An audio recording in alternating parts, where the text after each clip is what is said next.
Perkenalkan, nama saya Nur Alia Malik dari kelas AK23E dengan NIM 1057311114023. Pada kesempatan kali ini, saya akan membahas tentang materi audit internal yang sebenarnya sangat penting, bukan hanya untuk mahasiswa akuntansi atau manajemen, tapi juga untuk siapapun yang nantinya akan bekerja di organisasi, perusahaan, atau bahkan di lembaga pemerintahan. Dalam dunia bisnis modern, perusahaan itu bukan hanya butuh laba, tapi juga butuh sistem yang bisa menjamin bahwa semua aktivitas berjalan dengan aman, transparan, dan sesuai aturan. Banyak banget kasus di luar sana, mulai dari penyimpangan keuangan, fraud, salah pengambilan keputusan, sampai kasus perusahaan bangkrut yang sebenarnya bisa dicegah kalau fungsi audit internal dalam organisasi bekerja dengan baik. Jadi, audit internal itu bukan cuma soal memeriksa pembukuan, tapi dia ada pusat pertahanan organisasi. Karena perannya sangat strategis, maka pemahaman tentang audit internal itu nggak bisa hanya di permukaan. Kita harus mulai dari definisinya secara akademis, cara kerjanya, sampai bagaimana audit internal ini ditempatkan dalam struktur organisasi, dan yang paling penting, bagaimana auditor internal bisa tetap independen dan objektif meskipun mereka berada di dalam perusahaan itu sendiri. Nah, semua itu sebenarnya sudah saya rangkum secara formal dalam sebuah PPT yang disebut dengan PPT Audit Internal. Nah, materi yang akan saya bahas yang pertama ada pengertian dan perkembangan audit internal, yang kedua yaitu etika dan standar profesi audit internal, yang ketiga fungsi audit internal dan piagam audit internal, yang keempat manajemen risiko, yang kelima memahami dan mengukur efektivitas pengendalian internal, dan yang keenam yaitu control self-assessment. Nah, itu tadi pembahasan yang akan saya bahas pada kesempatan kali ini.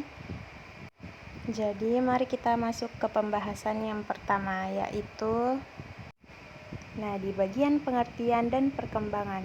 Audit internal merupakan fungsi penting dalam organisasi modern karena tidak hanya bertugas memeriksa kepatuhan, tetapi juga memberikan nilai tambah melalui evaluasi, pengendalian internal, manajemen risiko, dan tata kelola perusahaan. Perannya terus berkembang dari masa ke masa, dimulai dari era tradisional sebelum tahun 1980-an ketika audit internal masih berfokus pada pemeriksaan kepatuhan, pencatatan transaksi, dan penemuan kesalahan. Pada masa itu, auditor bekerja layaknya penjaga prosedur dan belum memiliki peran strategis di dalam organisasi. Memasuki era 1980 hingga 2000, audit internal mengalami transformasi besar. Perubahan lingkungan bisnis yang semakin kompleks menuntut auditor internal tidak hanya memeriksa kepatuhan, tetapi juga menilai efektivitas pengendalian internal dan efisiensi operasional. Lahirnya kerangka KOSOP pada tahun 1992 memperkuat pemahaman bahwa pengendalian internal mencakup lebih dari sekadar akuntansi, namun juga risiko dan tata kelola.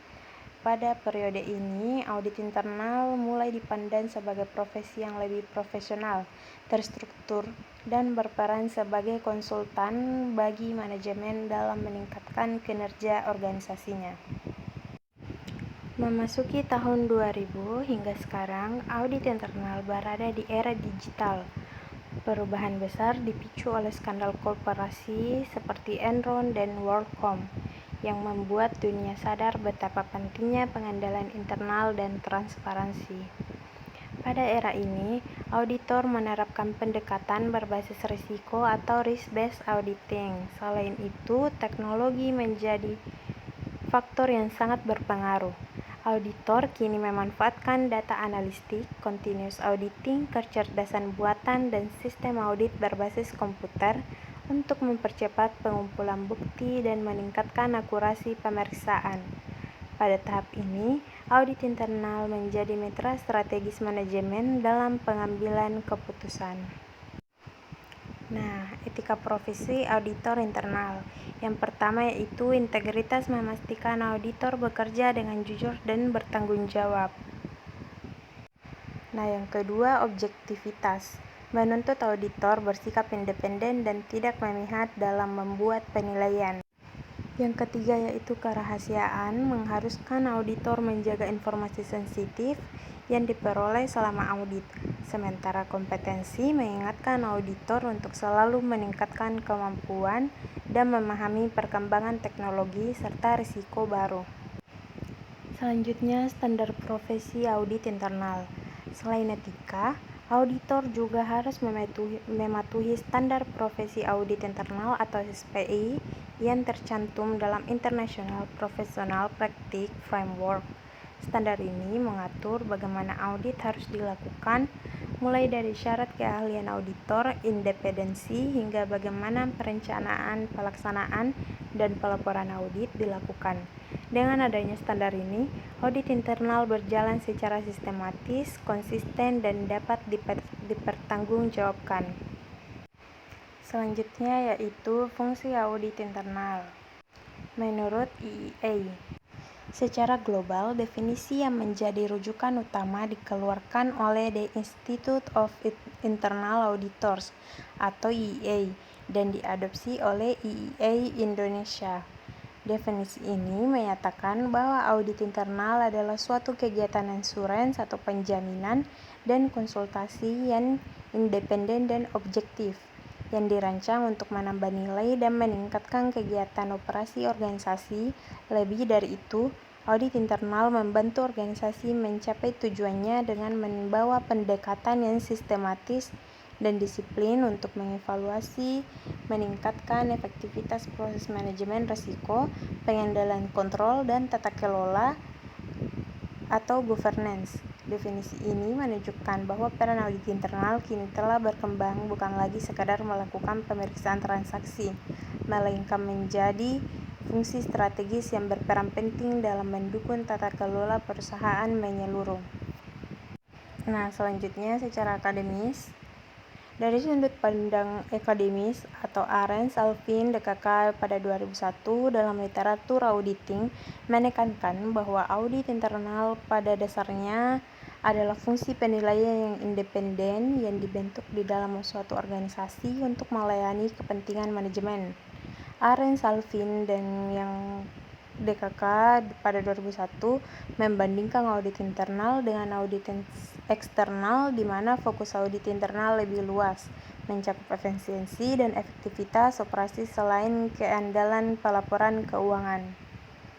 Kualitas audit internal sangat bergantung pada prinsip kompetensi dan independensi yang harus dimiliki oleh auditor, sebagaimana ditekankan dalam konsep auditing secara umum.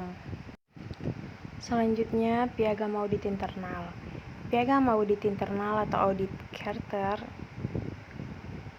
adalah merupakan dokumen formal yang secara jelas menjelaskan tujuan, wewenang atau authority, dan tanggung jawab, responsibility dari fungsi audit internal di dalam organisasi. Piagam menjamin independensi auditor internal dari tekanan manajemen operasional dengan menetapkan garis pelaporan fungsional kepala audit internal atau CEI langsung kepada pihak tata kelola tertinggi seperti komite audit.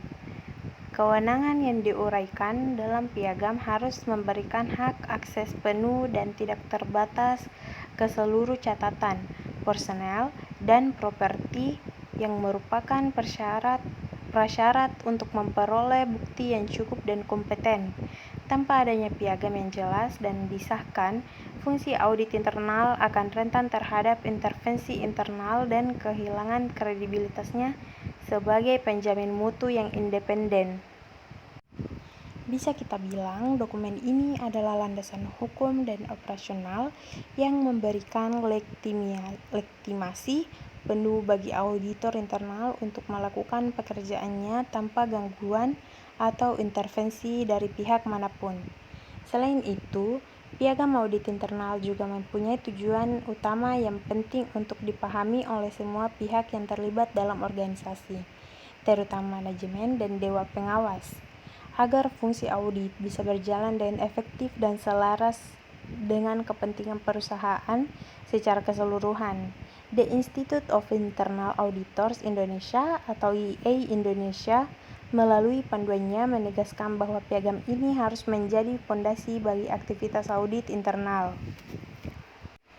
Adapun tujuannya untuk yang pertama memberikan pengakuan resmi, piagam disahkan oleh tingkat tata kelola tertinggi atau Dewan Komisaris atau Komite Audit. Ia menandakan pengakuan resmi atas pentingnya fungsi audit internal dan komitmen organisasi terhadap tata kelola yang baik. Yang kedua yaitu menjamin independensi.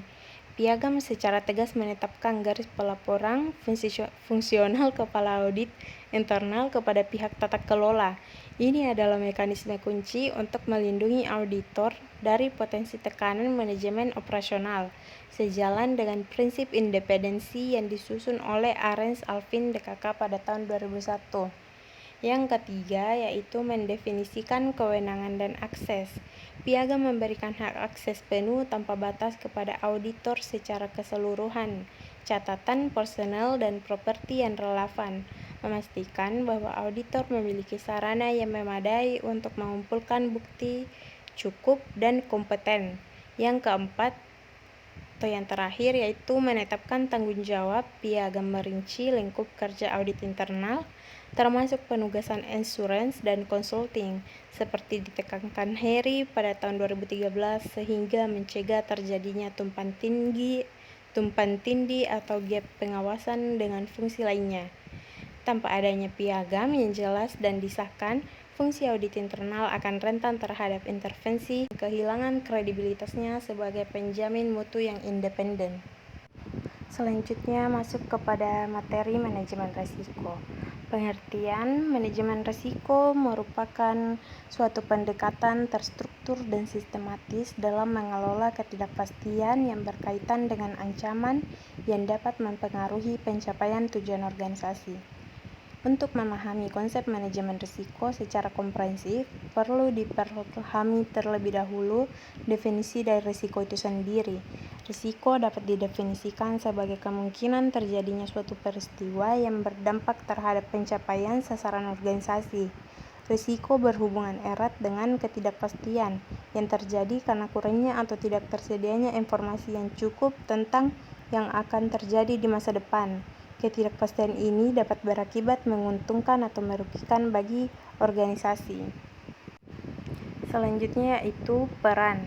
Audit internal membantu organisasi mencapai tujuannya dengan pendekatan sistematis untuk mengevaluasi dan meningkatkan efektivitas proses manajemen risiko, pengendalian, dan tata kelola. Audit internal memiliki peran penting dalam sistem manajemen risiko organisasi. Menurut Zamzami, Faiz, DKK pada tahun 2013, audit internal adalah fungsi independen dalam organisasi yang memberikan jaminan dan konsultasi yang dirancang untuk memberikan nilai tambah dan meningkatkan operasi organisasi. Terus proses manajemen risiko dilaksanakan melalui tahapan yang sistematis, dimulai dari komunikasi dan konsultasi, penetapan konteks, identifikasi risiko, analisa risiko dan evaluasi risiko, penanganan risiko hingga monitoring review yang berkelanjutan.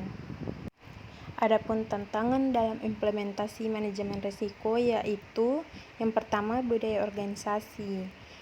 Kurangnya kesadaran dan budaya sadar risiko dalam organisasi dapat menghambat implementasi manajemen risiko yang efektif. Yang kedua, keterbatasan sumber daya. Yang ketiga, kompleksitas lingkungan bisnis.